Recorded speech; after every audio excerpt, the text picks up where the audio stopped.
quiet night.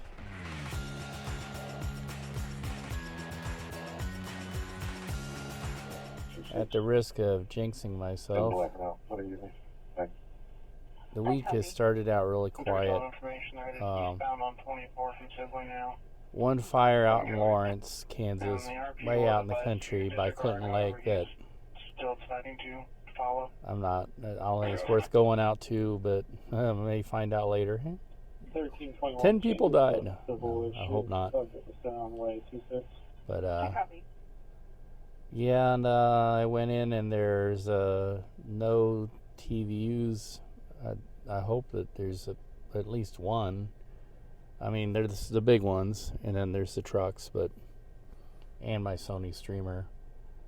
But yeah, they're all in Las Vegas, I guess, for some big something that's going on down there involving Kansas City. I don't know what. Anyway, Cover 64. Go to Trip Quick here and get some vittles, and I hope it stays quiet.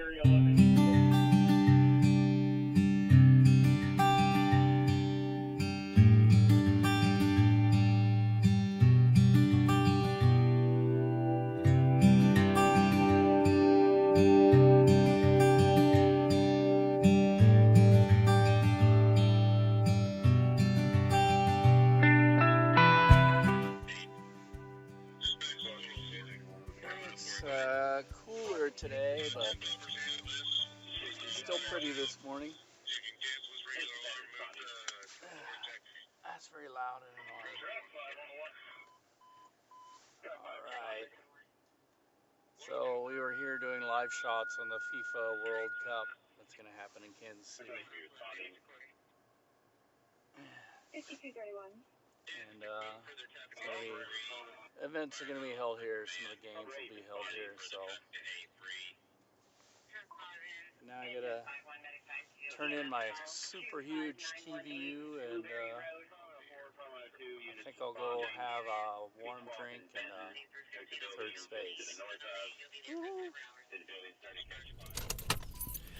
Okie dokie.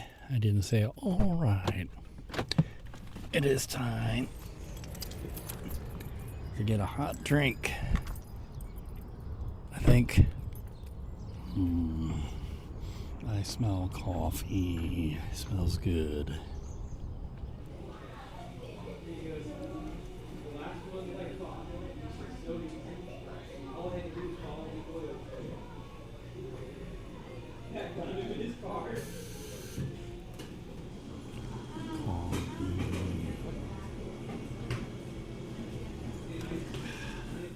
Hey, how you doing? That was a very pleasant experience in there, even though I'm tired. It's my bedtime. And it goes back to the whole role of the third space, which is not really to serve food or coffee, it's to serve companionship. And I think they do it well in there. And some places do, some places don't. Some places get lost in the gourmet aspect of it. Although, that can be nice too, but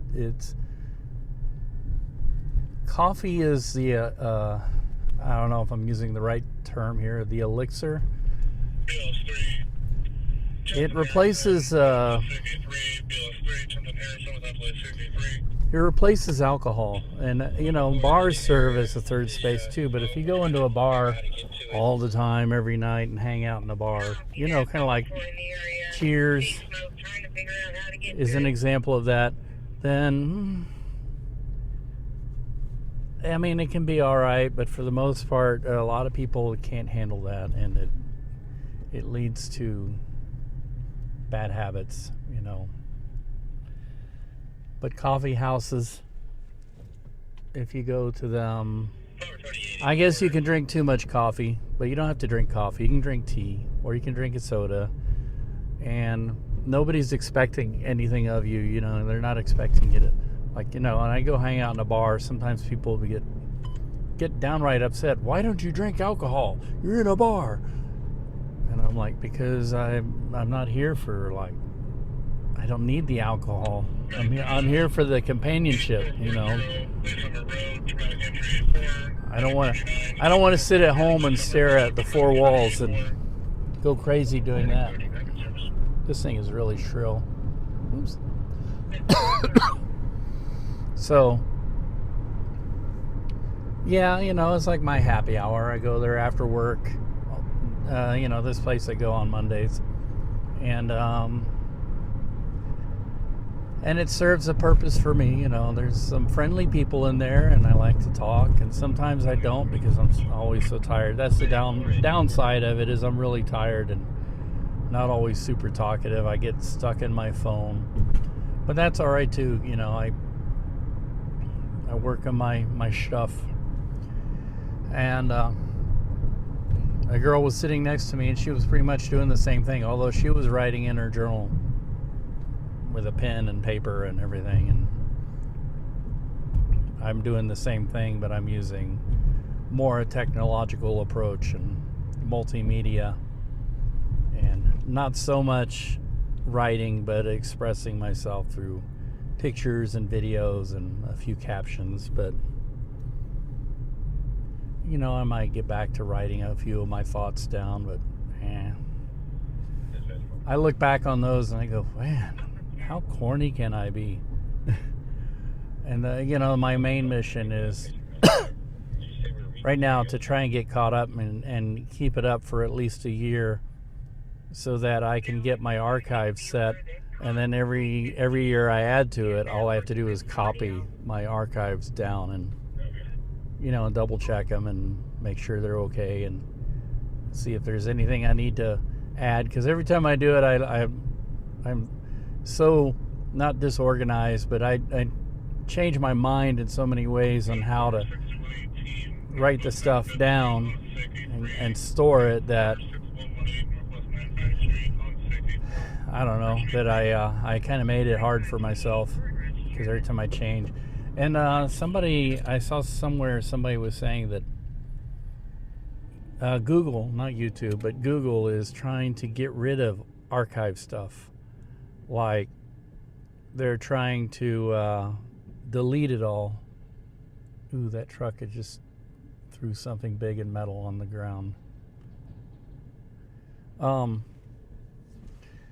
And I think part of that is if it hasn't been looked at or viewed in a long time. I think what they're doing is they're making like videos. I can't say it. They're moving them to unlisted or private, and they're making that decision, not the, you know, they're saying that I made that decision. I don't remember making that decision. I'm finding a lot of my videos have been moved to private or unlisted, which means that they were not going to get viewed. And so I'm going back and I'm relisting them as public, republishing them, and putting them in my archives. And, you know, they're going to be looked at least once a year, and I'm going to double check that and make sure if it's moved to private or unlisted, I'm going to.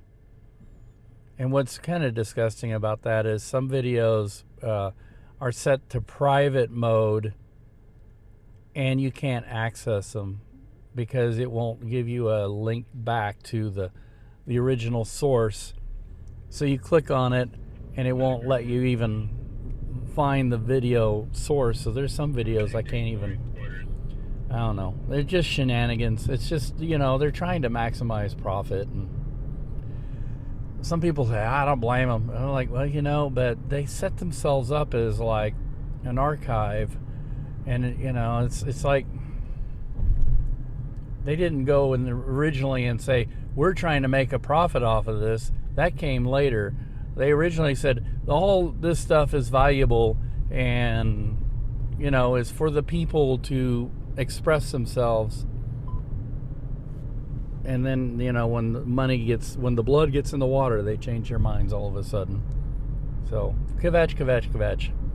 And I need to stop kvetching because I make these videos really long when I do that. But I start out talking about third spaces, and then I'm journaling and archiving. But you never know how things will be valuable in the future. And people say, well, you sound like you're full of yourself.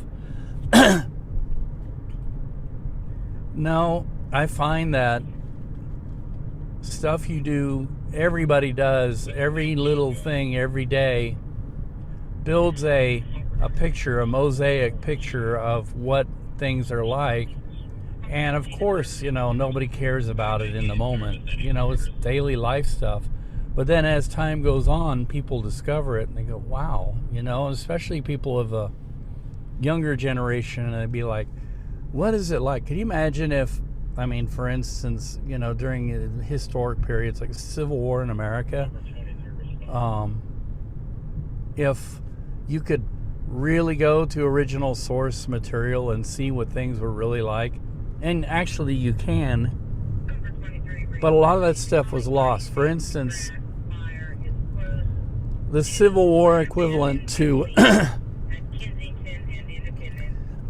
daily digital journaling and videos and stuff and pictures and blogging and vlogging were the glass plate photographs. And apparently, I'm going to watch this guy here.